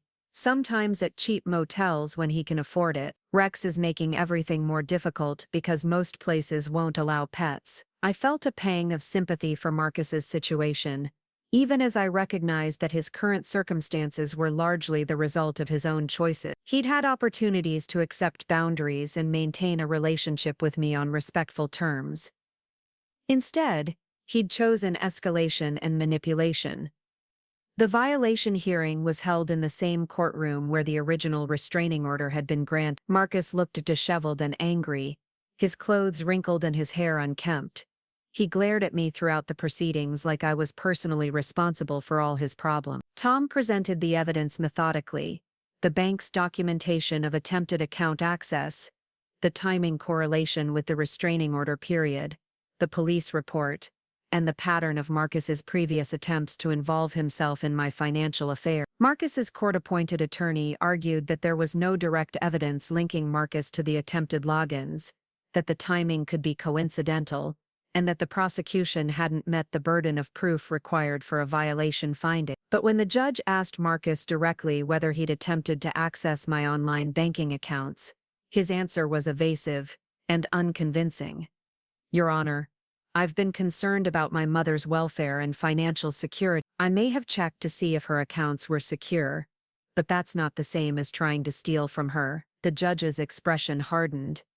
"Mr. Reed, the restraining order specifically prohibits you from interfering with your mother's financial affairs. Attempting to access her bank accounts without permission, regardless of your stated motivation, constitutes interference. I was trying to protect her by violating her privacy and attempting to access accounts that don't belong to you." Marcus had no good answer for that question. The judge found him in violation of the restraining order and imposed additional conditions: mandatory counseling for anger management and family relationship issues, community service, and a warning that any future violations would result in immediate jail time. "Mr. Reed," the judge said sternly, "your mother has the right to manage her own financial affairs without interference from you. Your pattern of behavior suggests that you view her autonomy as a threat to your own interests. That perspective is both wrong and dangerous." Marcus left the courthouse that day with additional legal restrictions and requirements,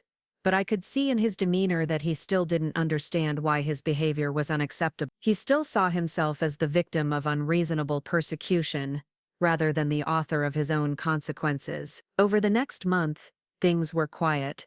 Marcus complied with the mandatory counseling requirement, and there were no further attempts to access my accounts or interfere with my affairs. I began to hope that the additional legal consequences had finally convinced him to respect boundaries. I was wrong.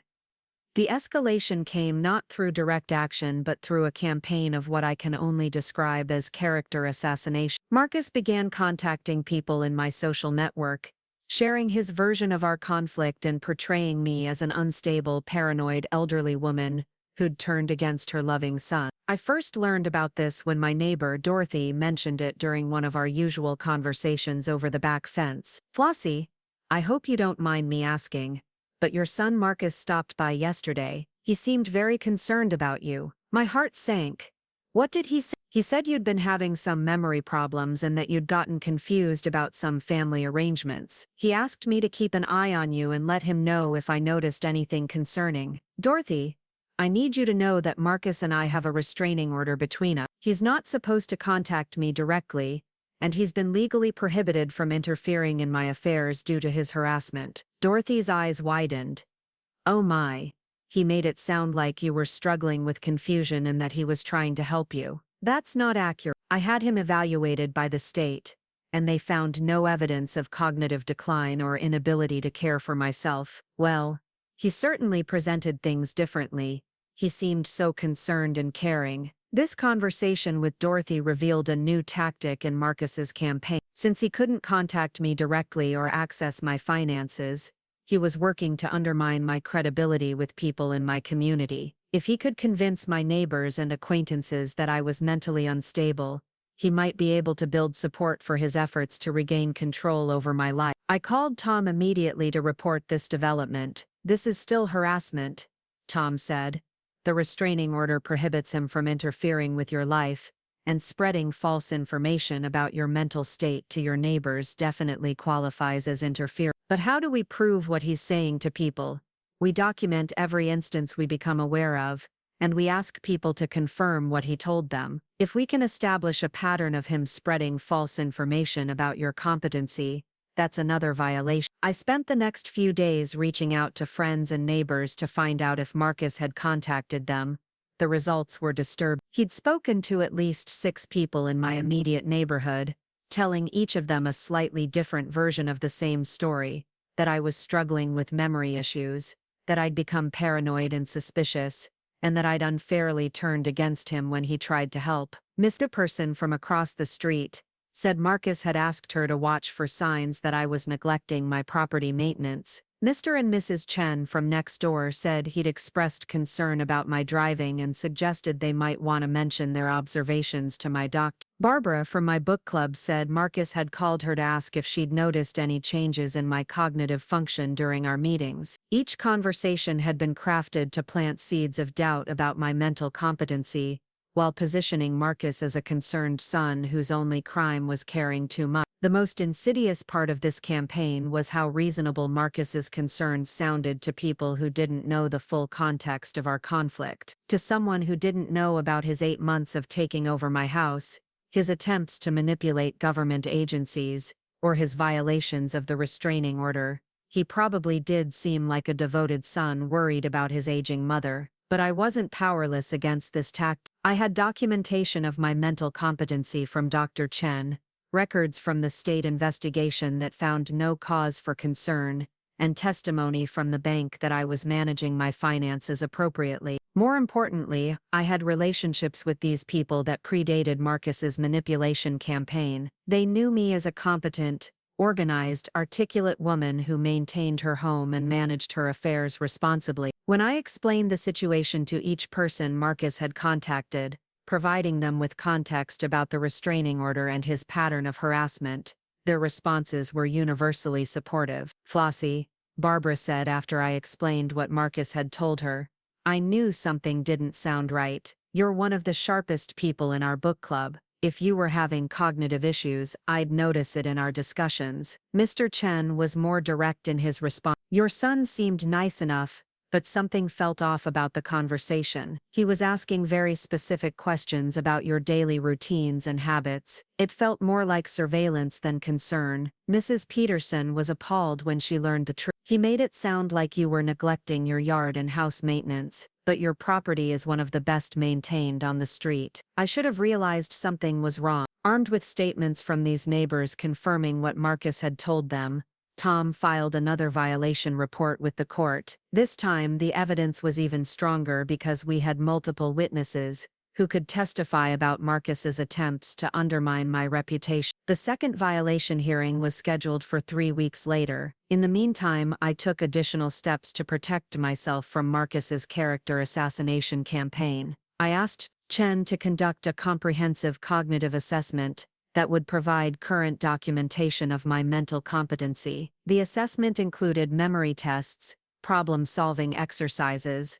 and evaluations of my ability to manage complex tasks independently. Flossie, Chen said after completing the assessment, your cognitive function is excellent for someone of any age. You scored in the top percentile for memory, reasoning, and executive function. Anyone questioning your mental competency is either misinformed or deliberately misleading. I also asked Tom to prepare a summary of all the official evaluations I'd undergone, from the state wellness check, to the bank's fraud investigation to the court's competency determination. The document created a comprehensive record of multiple agencies and professionals confirming my ability to live independently and manage my own affairs. But perhaps most importantly, I realized that Marcus's campaign to undermine my credibility was actually backfiring. By reaching out to my neighbors and friends with concerns about my mental state, he was inadvertently strengthening my support network. People who might have remained distant acquaintances were now actively checking on my welfare and offering assistance. Dorothy started stopping by more frequently for neighborly chats. The Chens invited me to join them for their evening walks. Barbara and other book club members began including me in more social activities outside our regular meeting. Marcus's attempt to isolate me by making people question my competency had instead created a community of support around me. The night before the second violation hearing, I sat in my living room with a cup of tea,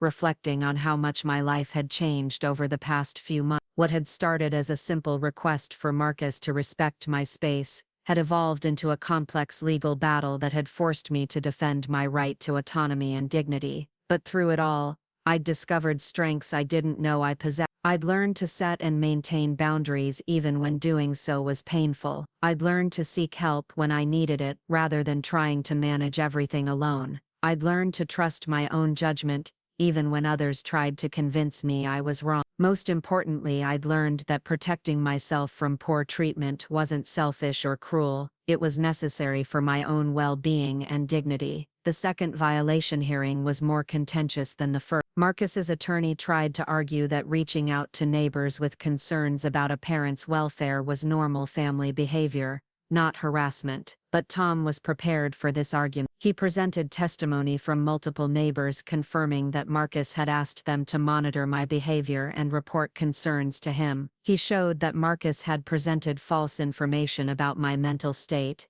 that was contradicted by multiple professional assessments. Your Honor, Tom argued, this isn't a case of a son expressing normal concern about his mother's welfare. This is a deliberate campaign to undermine Mrs. Reed's credibility and reputation in her community, designed to build support for his efforts to regain control over her life. The judge agreed. She found Marcus in violation of the restraining order for the second time, and imposed more severe consequences, 30 days in jail, to be served on weekends so he could maintain employment if he found work, and an extension of the restraining order for an additional year. Miss Reed, the judge said, your pattern of behavior suggests that you view your mother's independence as a threat to your own interests. You've attempted to access her finances, filed false reports with state agencies, and now conducted a campaign to undermine her reputation in her community. This court will not tolerate continued harassment of an elderly citizen who has done nothing but assert her right to live peacefully in her own home. Marcus was led away to begin his weekend jail sentence that Friday. As I watched him leave the courtroom in handcuffs, I felt a complex mixture of sadness and relief. Sadness that our relationship had deteriorated to the point where my son was going to jail for harassing me. Relief that the legal system was finally providing meaningful consequences for his behavior. But I also felt something else. Closure. Marcus had been given multiple opportunities to respect boundaries and maintain a relationship with me on healthy terms. He'd chosen escalation and manipulation instead. Now he was facing the natural consequences of those choices. That evening, I called Jenny to update her on the hearing outcome. How are the kids handling all this? I asked. They're confused and sad, but they're resilient. I've been honest with them about the fact that their father made some poor choices and is facing consequences, but I've also assured them that this doesn't change how much you love them. I do love them, and I hope that someday when this is all resolved, we can have a normal relationship again. I think we can work toward that. The kids need you in their lives, and you need them too. What about Marcus? Do you think jail time will help him understand why his behavior was wrong? Jenny was quiet for a moment. I don't know, Mrs. Reed. I hope so. But Marcus has a pattern of seeing himself as the victim in every situation. He might come out of this experience more resentful than enlightened. What will you do if that happens? I'll continue to protect the children and support them in having a relationship with you that doesn't involve their father's drama. They deserve to know their grandmother, and you deserve to know that. After we hung up, I sat in my quiet house, feeling something I hadn't experienced in months. Peace. Not just the absence of conflict, but a deep sense of rightness about my life and my choices. I'd stood up to someone who was trying to control and manipulate me. I'd used the legal system to protect my rights when family loyalty wasn't enough. I'd built a support network of friends and neighbors who valued my independence and competency. Most importantly, I'd proven to myself that I could handle difficult situations with strength and dignity. I was not the helpless, confused elderly woman Marcus had tried to portray to my neighbors. I was a competent, articulate woman who deserved respect and autonomy. The house that had once felt like a battlefield now felt like a sanctuary again. My bedroom was mine, my routines were my own, and my decisions belonged to me. I'd reclaimed not just my physical space, but my right to live on my own terms. As I prepared for bed that night, I looked around my bedroom with satisfaction. The room where Rex had once dominated my space now held only my things, arranged exactly as I wanted them. The bed where I'd been displaced by a dog was mine again, comfortable and welcoming. Tomorrow would bring new challenges and opportunities, but I was ready for them. I'd learned that I was stronger than I'd thought, more capable than others had assumed, and more deserving of respect than I'd sometimes believed. The legal battles might continue, and the family drama might persist, but I'd already won the most important victory, the right to live with dignity in my own home. Everything else was just detail. 6 months after Marcus served his weekend jail sentence, my life had settled into a rhythm I'd forgotten was possible. The extended restraining order provided a buffer zone that allowed me to rebuild my confidence and reconnect with the person I'd been before. 8 months of walking on eggshells in my own home. The transformations were both practical and profound. I'd joined a senior hiking group that met twice weekly at different trails around the county. The physical activity helped with the arthritis that had worsened during those stressful months, and the social connections reminded me that I was more than just someone's difficult mother. My house had evolved too. I'd redecorated the guest room that Marcus had occupied, turning it into a craft space where I worked on quilting projects for charity. The living room, no longer dominated by gaming equipment and dog beds, became a welcoming space where friends gathered for book club meetings and afternoon tea. Most importantly, my relationship with Sarah and Jake had strengthened beyond what I'd thought possible. Jenny had been true to her word about facilitating visits that kept the children connected to me while protecting them from their father's drama. We met every other Saturday at different locations around town, creating new memories that belonged just to Grandma. Sarah said during one of our outings to the botanical gardens, "I'm glad you have your own space now. When Dad lived with you, you always seemed worried about something." Her observation was more perceptive than I'd realized a 14-year-old could. Children see things adults try to hide, and Sarah had noticed the constant tension I'd carried during those months of managing Marcus's moods and demands. "You're right, sweetheart. I was worried a lot back then." Marcus had completed his counseling requirements and community service without incident.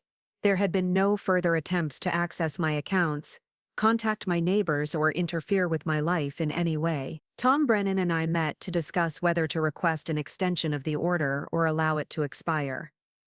"What does your gut tell you?" Tom asked. "That Marcus has learned to follow legal requirements, but hasn't necessarily learned to respect personal boundaries. The counseling may have taught him strategies for managing his behavior, but I'm not convinced it's changed his fundamental belief that he's entitled to control other people's lives. We could let it expire and see what happens. If he respects your boundaries voluntarily, that would be genuine progress. If he doesn't, we can always seek a new order." "What's the risk in letting it expire?" "Minimal, given the documentation we have of his previous behavior. If he violates your boundaries again, we'd have strong grounds for a new restraining order, and courts tend to impose harsher penalties for repeat offenses." I decided to let the restraining order expire, not because I trusted Marcus to respect my boundaries, but because I trusted myself to enforce them. I'd learned to recognize manipulation tactics, to document concerning behavior, and to seek help when needed. I'd also learned that I didn't need legal protection to validate my right to live peacefully in my own home. The restraining order officially expired on a Tuesday morning in late October. By Thursday evening, Marcus was standing on my front porch. I opened the door but didn't invite him in. He looked better than he had during the court proceedings months earlier. His clothes were clean, his hair was trimmed, and he seemed more composed than desperate. "Hello, Mom." "Hello, Marcus. I wanted to talk to you now that the legal restrictions have ended. What did you want to s—" Marcus shifted his weight, clearly having prepared for this conversation. I've been in counseling for months, working on understanding why my behavior was harmful. I know I hurt you and violated your trust. I appreciate you acknowledging. I'd like to try to rebuild our relationship, if you're willing. With better boundaries and more respect for your autonomy. His words sounded appropriate, even thoughtful. But something in his tone suggested he was reciting lessons learned rather than expressing genuine understanding. What would that look like, Marcus? Maybe we could start with occasional visits. Maybe dinner once a month or helping you with projects around the house when you need assistance. And where would you be living during this rebuilding process? I've found a small apartment across town that allows pets. Rex and I have our own space now. This was genuinely good news. Marcus having his own housing situation removed the underlying pressure that had driven much of his previous behavior. I'm glad you've found stable housing. That's an important step. We talked for a few more minutes, with Marcus sharing updates about his job search and his progress in counseling. He was respectful and didn't push for immediate reconciliation or access to my house. When he turned to leave, he paused at the bottom of my porch step. Mom, I know it's going to take time to earn back your trust. I'm willing to do that work. After he left, I sat in my living room processing the conversation. Marcus had said all the right things, demonstrated awareness of his previous mistakes, and presented a reasonable plan for gradual reconnection. But something still felt off. I called Tom to report the contact and get his perspective. How did he seem to you? Different, but not necessarily in a way that feels genuine. More controlled than transformed. That's not uncommon with mandatory counseling. People learn to say what they think others want to hear without necessarily changing their underlying beliefs or behavior patterns. So what do I do? Trust your instincts. You don't owe him immediate forgiveness or access to your life just because he's completed legal requirements. Healthy relationships are rebuilt gradually based on demonstrated behavior over time, not on promises or explanation. Over the next few weeks, Marcus called occasionally to check in, always respectful, and never pushing for more contact than I was comfortable with. He sent a birthday card that was appropriate and kind. He asked Jenny to relay his appreciation for the time I spent with the children. On the surface, his behavior seemed to indicate genuine growth and respect for boundaries, but I found myself waiting for the other shoe to drop, for the moment when his patience with my caution would run out and his true motivations would become clear. That moment came 6 weeks after our first post-restraining order conversation. I was working in my garden on a Saturday afternoon when Marcus appeared around the side of my house. He wasn't supposed to be in my backyard, and his presence there felt like a test of whether I would enforce boundaries without legal backup. I knocked on the front door, but you didn't answer, he said. I saw you back here and thought I'd say hello. Marcus, this is my private yard. If I don't answer the front door, it means I'm not available for visitors. I just wanted to see if you needed help with anything. The gutters look like they might need cleaning. He was offering assistance while simultaneously violating my boundaries, a combination that felt manipulative despite the helpful intention. If I need help with home maintenance, I'll contact professionals or ask for assistance, but I'm family. It would be and it would also be you finding reasons to spend time on my property without being invited. Marcus's expression shifted slightly, revealing irritation beneath his carefully maintained composure. I'm trying to rebuild our relationship, but you're not giving me any opportunities to show I've changed. I'm giving you the opportunity to respect my boundaries and build trust gradually. Showing up in my backyard uninvited doesn't demonstrate respect. So what am I supposed to do? Never offer help. Never show that I care. You can show that you care by respecting my autonomy and waiting for invitations rather than creating your own opportunities for contact. Marcus left without argument, but I could see the familiar frustration in his posture. He was learning to control his reactions better, but his fundamental belief that he should have access to my life and property hadn't changed. I documented the incident and continued living my life. Marcus didn't contact me again for several weeks, which I took as a positive sign. Either he was learning to respect boundaries, or he was regrouping for another approach. The answer came in the form of a letter delivered by certified mail. Inside was a formal proposal for what Marcus called a family reconciliation agreement. He'd had it prepared by an attorney and presented it as a structured way to rebuild our relationship. The agreement outlined monthly visits, holiday arrangements, and protocols for emergency contact. It looked reasonable on paper, but reading between the lines revealed Marcus's attempt to establish formal rights to access my life and property. I took the letter to Tom for review. "This is interesting," Tom said after reading through the document. "It's not legally binding since you haven't agreed to it, but it shows that Marcus is still thinking in terms of rights and access, rather than relationships and respect. The language feels manipulative to me." I agree. Healthy family relationships don't require legal frameworks to define basic interactions. The fact that he felt the need to have this prepared by an attorney suggests he's still thinking strategically about how to regain control rather than genuinely working on personal growth. I didn't respond to Marcus's letter, which apparently frustrated him more than direct rejection would have. 2 weeks later, he called to ask if I'd received it. "I received it. What did you think?" "I think healthy family relationships develop organically based on mutual respect and trust, not through legal agreements that define access and obligations. I was just trying to provide structure so we both knew what to expect." "Marcus, the fact that you felt you needed to create legal structure for visiting your mother suggests you still don't understand what went wrong between us. Then help me understand. I've been trying to help you understand for months. The restraining order was imposed because you couldn't respect boundaries. The counseling was supposed to help you develop empathy and self-awareness. If you still think our relationship can be fixed with a contract that guarantees you access to my life, then you haven't learned what you needed to learn." Marcus was quiet for a long moment. When he spoke again, his voice carried the edge I recognized from our previous conflicts. "So that's it. You're never going to give me a real chance to make things right. I've given you multiple chances to make things right. You've used each one as an opportunity to find new ways to pressure me into accepting what you want, rather than respecting what I need. That's not fair." "Marcus, our entire conflict started because you took over my bedroom for your dog and made me sleep on a couch in my own house. When I objected, you told me I was the problem. Nothing you've done since then has convinced me that you understand why that behavior was wrong. I've apologized for that.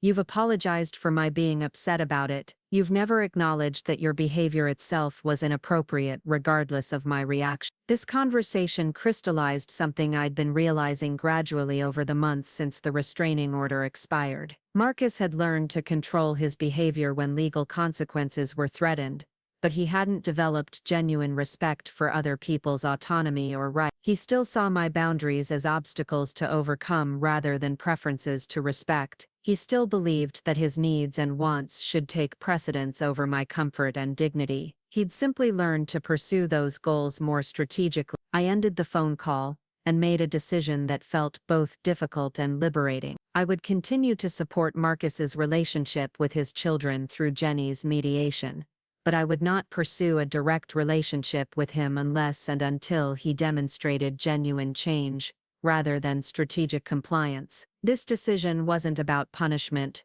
or holding grudges. It was about protecting the peace and autonomy I'd worked so hard to reclaim. I'd learned that I didn't have to sacrifice my well-being to maintain relationships with people who didn't respect me, even if those people were family. As winter settled over my quiet house, I reflected on everything I'd learned during this difficult year. I'd discovered that I was stronger than I'd thought, more capable than others had assumed, and more deserving of respect than I'd sometimes believed. My house was truly mine again, arranged exactly as I wanted it. My days belonged to me, structured around activities and people that brought me joy rather than stress. My relationships were based on mutual respect rather than obligation or manipulation. Most importantly, I'd learned that love without respect isn't really love at all. Real love honors the other person's autonomy, celebrates their independence, and supports their right to make decisions about their own life. Standing in my bedroom that had once been claimed by someone else's dog, I felt profoundly grateful for the journey that had brought me back to myself. It had been painful, complicated, and sometimes lonely, but it had also been necessary. I was no longer the woman who slept on a fold-out couch to avoid conflict. I was someone who understood the difference between keeping peace and keeping dignity, and I'd chosen dignity. That choice had cost me a relationship with my son, but it had given me back my relationship with myself. The house was quiet as I prepared for bed, but it wasn't the silence of loneliness or defeat, it was the silence of peace, autonomy, and self-respect. Tomorrow would bring new opportunities and challenges, but I was ready for them. I'd learned to protect myself without apologizing for it, to set boundaries without feeling guilty about them, and to prioritize my own well-being without considering it selfish. Rex the dog was sleeping in someone else's house now, and my bedroom belonged to me again. It was exactly where it should be. Up next, you've got 2 more standout stories right on your screen. If this one hit the mark, you won't want to pass these up. Just click and check them out.